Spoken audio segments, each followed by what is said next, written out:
اس شخص یا بچے کو غوطہ دیتے اور کہتے کہ اب یہ سچا عیسائی ہو گیا ہے۔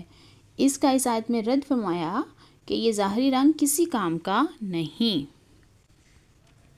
نیکسٹ آیت پڑھتے ہیں۔ قل تم کہو کیا تحاجوننا تم جھگڑتے ہو ہم سے فی اللہ اللہ کے بارے میں اور حالانکہ ہوا وہ ربنا ہمارا رب ربکم اور تمہارا رب ہے ولنا اور ہمارے لیے اعمالنا ہمارے اعمال وَلَكُمْ اور تمہارے لیے اعمالکم تمہارے اعمال وَنَحْنُ اور ہم لہو اس کے لیے مخلصون اخلاص والے۔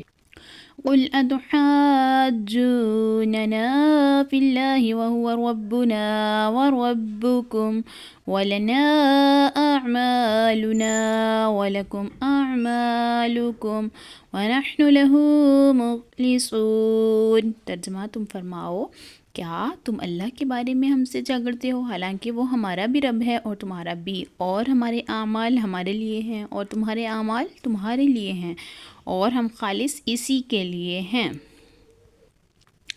یہاں پہ نبوت مصطفیٰ صلی اللہ علیہ وآلہ وسلم کے بارے میں جھگڑنے والے یہودیوں کو جواب دیا جا رہا ہے کہ تم اللہ کے بارے میں جھگڑتے ہو حالانکہ وہ تو تمہارا بھی اور ہمارا بھی رب ہے، اور اپنے اعمال کا بتایا جا رہا ہے کہ تمہارے اعمال تمہارے ہیں اور ہمارے اعمال ہمارے ہیں، یعنی کہ جو بدلہ ملے گا وہ ہر کسی کو اعمال کی بنا پر۔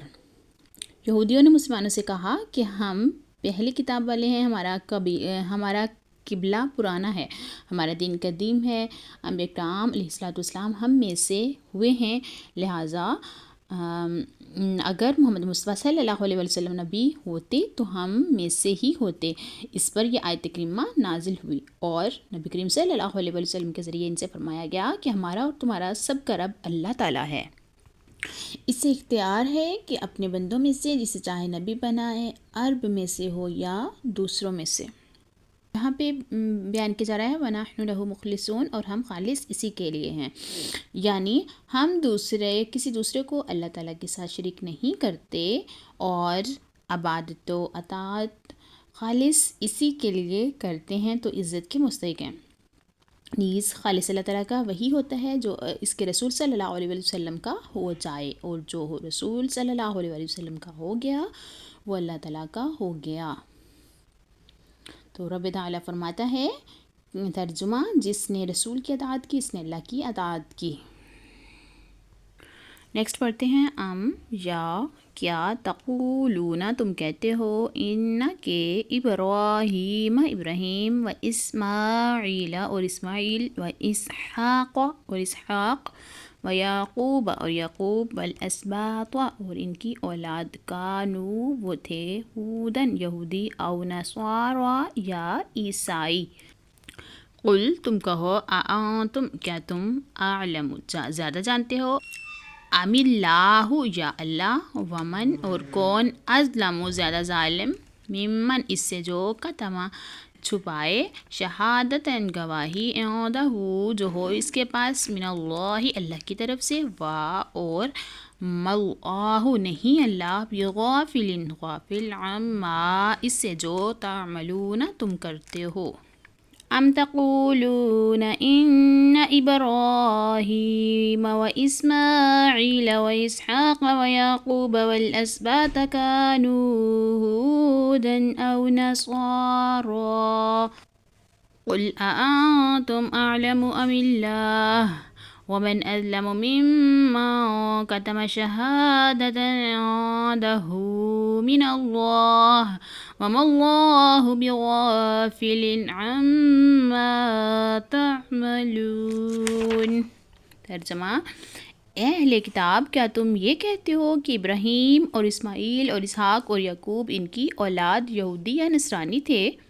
تم فرماؤ کیا تم زیادہ جانتے ہو یا اللہ، اور اس سے بڑھ کر ظالم کون جس کے پاس اللہ کی طرف سے کوئی گواہی ہو اور وہ اسے چھپائے اور اللہ تمہارے اعمال سے بے خبر نہیں۔ یہاں پہ اس آیت مبارکہ میں حضرت ابراہیم کی طرف یہودیت اور عیسائیت کا رد فرمایا جا رہا ہے۔ یہودی کہتے تھے کہ حضرت ابراہیم علیہ السلام یہودی تھے اور عیسائی کہتے تھے کہ عیسائی تھے۔ ان کی تردید میں یہ آیت اتری کہ یہودیتوں اور عیسائیت تو ان کے بعد دنیا میں آئیں، وہ کیسے اس دین پر ہوئے۔ اس سے بڑھ کر ظالم کون؟ اس سے بڑھ کر ظالم کون؟ اللہ تعالیٰ کی گواہی کو چھپانے والا بڑا ظالم ہے، اور یہ یہودیوں کا حال ہے جنہوں نے اللہ تعالیٰ کی شہادتیں چھپائیں، جو توریت شریف میں مذکور تھیں کہ محمد مصطفیٰ صلی اللہ علیہ وآلہ وسلم اس کے نبی ہیں، اور ان کے یہ اوصاف ہیں، اور حضرت ابراہیم علیہ الصلوۃ والسلام مسلمان ہیں، اور دین مقبول اسلام ہے، نہ کہ یہودیت اور نصرانیت۔ اب بھی بہت سے لوگ ہیں جو قرآن پڑھتے ہیں لیکن حضور انور صلی اللہ علیہ وآلہ وسلم کی عظمت و شان کی آیتوں کو چھپاتے ہیں اور انہیں عوام کے سامنے بیان نہیں کرتے۔